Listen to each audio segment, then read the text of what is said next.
What's going on, everybody? Welcome back to my channel and welcome back to my dream home build project that you see behind me, where I'm building this custom house acting as my own general contractor, and I'm also going to be building my own custom pool located behind the house, and I'm starting that in just a couple weeks. So if you're new to this project and new to my channel, then hit the subscribe button. And if you're new to this project, I recommend you go back and watch all my previous videos where I've recorded everything that's happened from developing this raw piece of land into what you see right now. And if you're not new to this channel or this project, then you can probably tell this house looks different than when you last saw it when it was fully finished framed. So let me catch you up to speed on what you missed. I get so many questions in my comment section saying, why didn't your framers install the wall sheathing? Well, here in my part of America, which is Houston, Texas, the framers only install the stick frame of the house. And then the next crew shows up, which is called the siding crew, and they're the ones who install the wall sheathing, the house wrap, the roof overhang. And then also typically they install the siding material, but on this home build, they didn't install the siding material because the HOA only gave me 3 options for siding, which was either stone, brick, or stucco, and I decided to do stucco for the full exterior, and that's a job for another crew. And since I decided to do stucco, which everyone knows sucks at waterproofing, I decided to build 2-foot roof overhangs to keep all the rainwater off of the walls, and then at the bottom of the walls I did 2 foot of treated plywood just for some extra insurance, extra protection, should last a little bit longer. And I'm sure all of you are wondering, why don't you use that green material with the tape at the seams for your wall sheathing and for your roof decking? Well, my answer to you is that that stuff is like twice as expensive, and also they don't show me any love on my videos, so I'm not going to spend double the money for no reason, especially when I believe this OSB wall system and OSB roof decking with the underlayment over the top will do just fine for 30 to 40 years, especially considering, I got some news for you, this really isn't my dream home build. We'll call it my transition house. I want to live here less than 5 years, and then I want to move into something bigger and better and build something more badass. So anyways, that's why I don't use the green stuff, especially on this home build, maybe in the future. But the roof decking crew installed the deck in like half a day. It was like a 7,000 square foot deck, and that crew is a machine. Very happy to add them to my arsenal as a home builder and also as a roofing contractor, and I will use them many more times in the future. Now the full roof deck is finished, we're ready for windows, we're also ready for the shingle roof. Let's go. And so today we're actually starting to install the roofing material, and my roof is about 7,000 square feet or 70 squares, and I decided to do 50 squares or 5,000 square feet of shingles, and then 2,000 square feet or 20 squares of standing seam metal. So we're gonna get started installing the shingles today, and make sure to stick around for the end of the video because of course I'm going to lay out all the costs on the siding, the sheathing, the roof overhang, the shingle roof area, and then also the standing seam metal. So let's get in the video. Right now it's about 2:30 and we're about halfway through the shingle roof installation. So let's go up on the roof and I'm gonna tell you about my roof design and what all went into that, as well as what kind of material I decided to do. So you can see I chose the color black. And the guys got about, I would say, we got about probably 70% of the shingles installed. There's 5 installers. It's actually 4 installers and a boss that's not doing too much work. But you can see all this 1-story roof section. All of the 1-story roof is gonna get black shingles. And then that 2-story roof there is gonna get metal. That's a skylight, but that's gonna get metal. And then the section that I'm standing on is also gonna get metal. Originally during the planning and designing stages of this project, I of course wanted to put a full standing seam roof on this house, but after getting the plans back and figuring out it was going to be a 70 square roof, which is 7,000 square feet, which is a pretty big roof, I quickly learned that a standing seam roof on this full roof would be super expensive. So when I was putting together the budget, I already figured out we're gonna be over budget and we're gonna be spending money out of our pocket on top of what the bank is gonna be giving us. So in order to cut cost on the roofing trade, this was a very easy way to save money. Instead of doing a full standing seam metal roof that would have cost about 50 grand, I'm gonna be able to do standing seam on these 2 sections and shingles down below for about 25 grand. So it's gonna save me about 25 grand by doing shingles on the lower sections, which of course is gonna really help us try to stay close to the budget as possible. And after making that decision of combining both shingles and standing seam metal, in the end I kind of was like, hey, I think that's really what's going to look best anyways, because on the ground level the exterior walls are all going to be white stucco, because the HOA requires either stucco, brick, or stone, and we decided to go with white stucco. So all the walls are just going to be pretty much plain white stucco, and then on the roof it's going to be black. And instead of having just white stucco walls and black standing seam, big roof, it's going to add in some architectural shingles, which is really, I think, going to give it some differentiation and help the overall design and look of the house. So in the end, I'm happy that we decided to go with shingles and standing seam metal and give it a little bit of differentiation. So here's the field shingle that I decided to go with on my house. Here's the top, what it looks like on the front. Here's what it looks like on the back.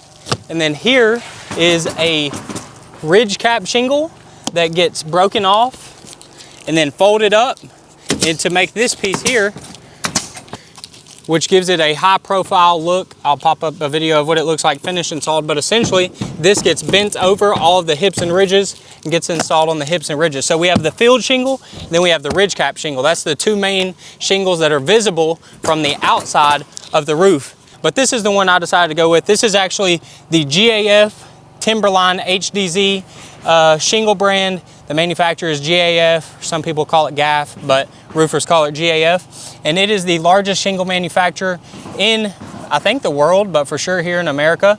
I did not necessarily choose this shingle because it is the best performing shingle. There are better performing shingles out there on the market.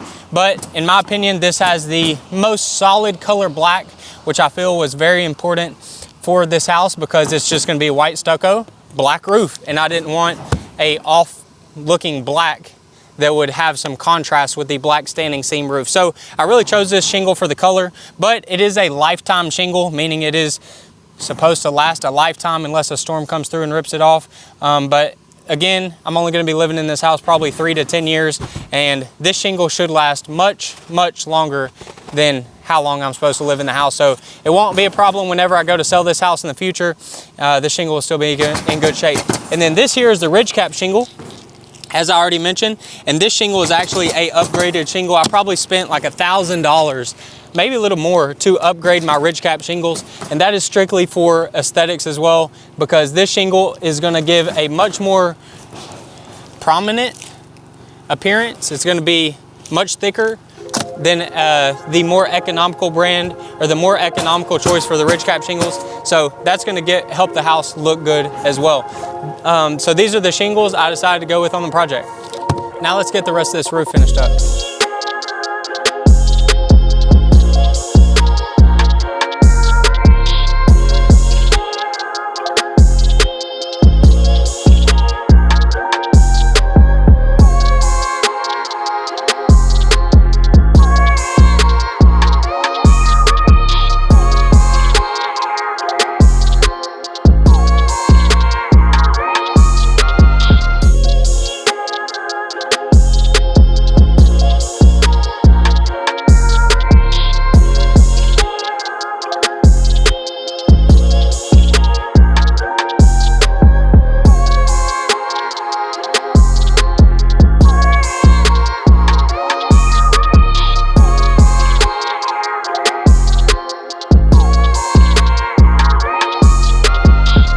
It's been a couple days since this shingle roof install was complete, so let me show you the finished product.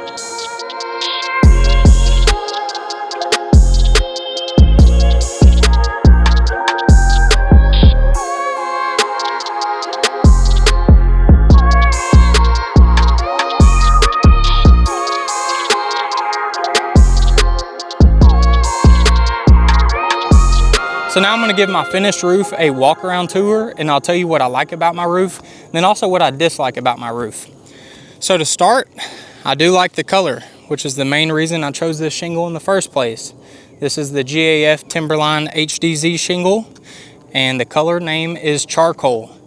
In my opinion, it is the best looking black shingle on the market, although you can get a somewhat slightly more affordable shingle out there. So you can see up close, this tab has like solid black, and it has some lighter black down here. Then this shingle has like a mix of black. So it's not all solid black. It does have a little bit of variation to it, which I think gives it a little bit of pop, which I think is important for a roof color. You don't want your roof just a solid color or solid black, because then it's gonna kind of look off. So a little bit of variation really helps the roof look good, at least in my opinion. Next, we have the ridge cap shingle upgrade, which you can see here is a hip that has the ridge cap shingles installed on it. And this is an upgrade that I made. You can see is it's like twice as thick as normal ridge cap. So normal practice is just to install one layer of ridge cap shingles over the hips and ridges and nail it down. But this is twice as thick, which makes it stand up twice as high, makes it look better. But again, twice as thick, twice the material, twice the money. And I think this upgrade cost me $850 to $1,000. If I could go back, I probably wouldn't install this shingle or this roof system to begin with, because I probably could have saved about $2,500. But now that it's done, I'm happy with the color of the roof, and I'm also happy with how the ridge cap upgrade looks. So next up is just the overall shape and design of the roof, which in my instance is a very complex and complicated roof design because it is a custom house. It has a weird shape and weird footprint to begin with. So since my house makes a big U and also is 1-story and 2-story and is just very complex to begin with, the roof kind of adapts to that and becomes a complex roof. And that does two things. For one, it is a pro because it makes the roof look good because it's complex and looks very difficult and different. But secondly, it makes it a little harder to waterproof. So it is a pro and a con. So if you look right here, because this roof is very complex, it has a lot of these extra penetrations where a roof slope meets a wall, and that causes a problematic area down here where it has to be carefully flashed and correctly flashed all around the bottom of this wall, because water can easily get in there if you do not flash it good. So overall, the design, I think, is a pro and a con. It looks great, but at the same point, it makes it a little more challenging to waterproof, which could cause problems down the road in the future. But I think we did a great job on the install, and we shouldn't have any problems. At least I hope so, considering I am a roofing contractor. Next, coming over here to this side, nothing too crazy. We do have a fairly different low pitch valley right here that hopefully doesn't cause any problems. I think the slope on this roof is a 512, so it's enough of a slope for this valley not to leak. It's just a little different of a valley. Then on this side of the roof, fairly simple, no problems here. And yeah, for the most part, that is it. One thing I really do like about the design on this house is my big roof overhangs. So if you look right here, you can see this roof overhang, or this eave, is 24 inches long, which means the roof overhangs the wall by 2 feet. And that does several things. A, it looks great in my opinion, but more importantly, in terms of the roof, it protects this penetration and the walls. So when the water falls off, it is going to fall out here in the field of the roof instead of falling up close to the wall. And if the wind is blowing like this, it's going to have to blow 2 feet to get over to those windows and that wall and that roof flashing on the bottom. So in my opinion, I'm very happy with the design detail I did on 24-inch overhangs. Okay, so now let me tell you exactly how much this roof install costed me on this home build. And to put it in perspective, my roof is 85 squares. And a square is just a measurement tool that roofers and roof suppliers use to measure roofs. So a square is a 10-foot by 10-foot area on the roof. So my roof total size is 85 squares. That equates to 8,500 square feet. So my total roof is 85 squares, but only 60 of the 85 squares are shingles. So I installed 60 squares of shingles, and that translates to 6,000 square feet of shingles. So now that we know my roofing size, I'll tell you how much I paid. I paid $1,750 in labor to that 5-man crew to install these 6,000 square feet of shingles. If we break that down, that comes out to $25 per square that I paid the crew to install this roof. And then I paid an extra $250 to install the underlayment on the future metal roof area to go ahead and dry that area in so no water gets inside the house, so we can proceed with the rest of the building. So $1,750 in labor. I paid $10,269 for all the material, but I also had a $500 return after the job was complete. So the material really cost me $11,929, which comes out to about $198 per square, which is fairly expensive. I know I could have saved probably $2,500 in material if I would have just went with a normal builder grade roof system, which honestly, if I could go back, I would probably do, but the bill's been paid, the roof's installed, ain't no going back now. So that makes the grand total for my roof install $13,679. And now it is time to move on to the standing seam metal roof install that's going to go on only 25 squares, which is about a third as much of shingles, and it's probably going to cost me almost double what I paid in shingles because metal is very expensive. So that wraps up today's video. As always, if you guys are looking to learn how to build your own house like I'm doing so on this project, then click the link down below in the description to check out my digital course where I teach normal people how to build their own houses. Other than that, I will catch you guys on the next one. Thanks for watching this far. Deuces.